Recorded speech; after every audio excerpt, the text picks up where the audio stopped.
Hello guys, mayong gabi na karon. Ah, ito pala yung panimula sa ating bahay.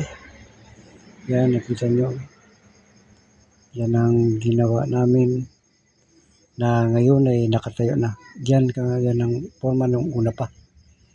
So yung nakikita nyo, may CR na yan na pinapahukay ko. Yan, yung highway yan. Nabuo na siya ng konti na lang. At yan ay, yan ang alisin niya. Simula. Uy, pagsabi na dito mo, siya masado eh. Yan ang pagtayo niya sa bahay na yan. Pagkatayo. Nagbo-voice over lang ako. Yan. Yan yung karpintero na una kong kinuha. Makikita niyo yung forma niya, naliki pa lang. At yan, ako yan. Yung tao na yan. Yan ang panimula sa bahay ko. Medyo matagal din yan.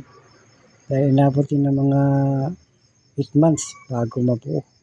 Halos kukulangan, halos nga mag-1 taon bago namin natirahan ngayon.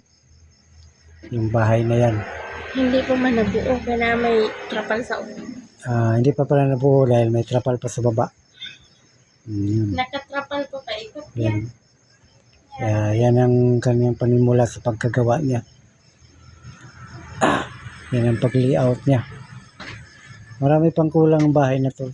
Pero inaunti-unti lang namin. Dahil kapos kami sa budget.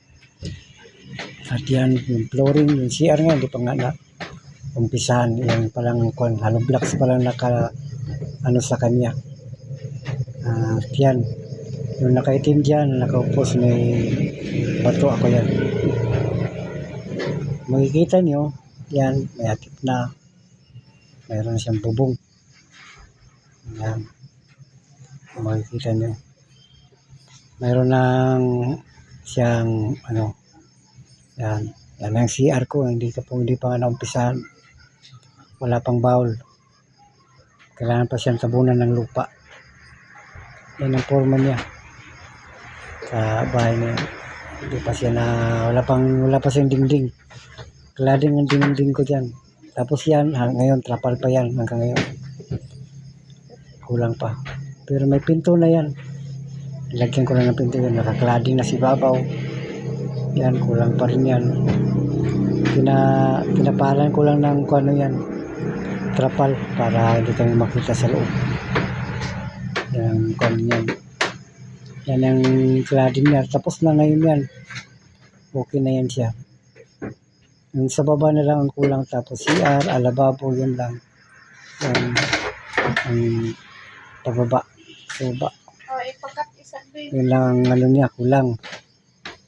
Yan ang pinagsikapan namin na matapos ngayon. Yun ang niya. Kailangan lang matapos yan.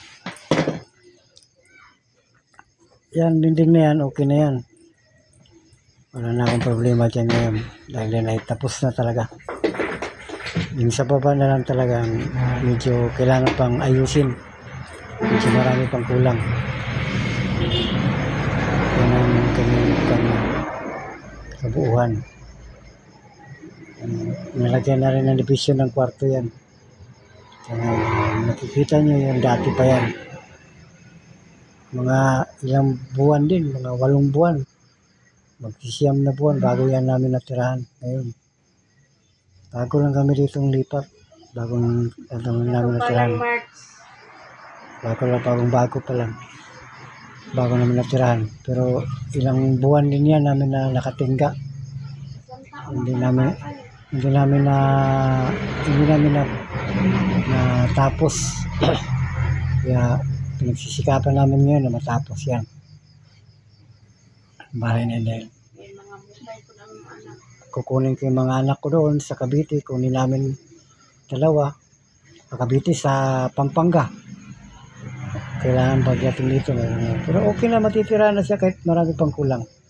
Hindi naman siya marami. Okay na rin. halos ayos na rin siya. Kaya sa bliss ni Lord, sana maging okay. Kahit maraming pagsubok na dumadating, hindi naman talaga maiwasan. At least nakakayanan. Kaya kailangan ng ma-continue to, ma-okay, kahit mahirap, kahit malabo. Pinagsisikapan namin na mangyari. Magiging okay lahat. Kung mayroon maging problema, siguro minor na lang. Mga at least kaya, hindi katulad ngayon, parang hirap na hirap. Ayan yung trapal na ginawa kong dingding. Yung nakikita nyo, dingding na trapal yan, napaikutan lang yan ng trapal. Sa baba, may pintuan na siya, pero nakadingding niya trapal. Pero okay na rin yan, at least mayroon siya trapal na dingding. Okay na rin, buo na rin siya. Yan yung loob niya. Yan yung division ko na ginawa. Ngayon, tapos na rin yan. Pinto na lang kulang. Ayan o. Ginagawa ko. So, nakikita nyo yan yung bahay namin na pinagtsikaan lang talaga namin na matapos. Nagtsikaan hanggang ngayon. Pinagpipilitan namin, pinipersa namin, pinagsisikapan na ma-okay. Sana makayanan, magiging okay siya. Praise the Lord, thank you. Nabuo rin siya kahit na may kulang, marami pang kulang. Nabuo pa rin siya. Papasalamat kami kay Lord. At hindi naman sinukuan. Talagang tinapos namin. Inuki namin na pinagsikapan namin. Talaga. Yan ang namin. Ang pogi ko dyan, tingnan mo. Ang bilis ko mamako. Ako lang gumagawa sa ngayon yan eh. Wala na akong pambayad sa karpintero. Kaya ako na lang mismo ang nagtatrabaho. Nagsisikapan ko na matapos. Magiging okay na lahat. Yan yung aking trabaho. Yan. Matapos. Division ko yan sa kwarto. Ngayon okay na yan. Tapos na yan siya. Mayroon pang kulang. Pinto na lang. Saka mga konting ayos-ayos lang. Bago kami lumarga ng Pampanga at makuha yung mga anak namin. At madala dito. Yun lang siya talaga. Yan lang ang kuha namin dyan. Yan ang pinagdasal namin na okay na, okay siya. Lahat pagiging okay. Bago palubat na ako. At sa tingin ko, kailangan kong mag-charge. At ako naman muna rin, 1% na lang. Charger ka man. Asan ang charger ko? Oh my God. Okay. Okay guys. Maganda na siya. Medyo matibay-tibay na ng konti. Asan yung charger ko? Wala ko. Pamitaan, charger mo. Bunod sa cellphone ko, kapalubat din ako. Kasalanan ko malubat ka? At yun. Ito pala ang charger ko.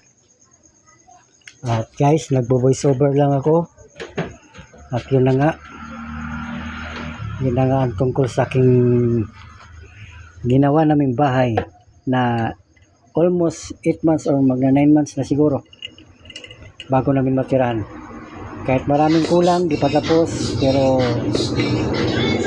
dawa ng Diyos, sana i-bless kami na matapos to. Kaya at all cost, kailangan maging okay lang. Kailangan masolve ang aming pangangailangan. Pero yan guys, okay na yan.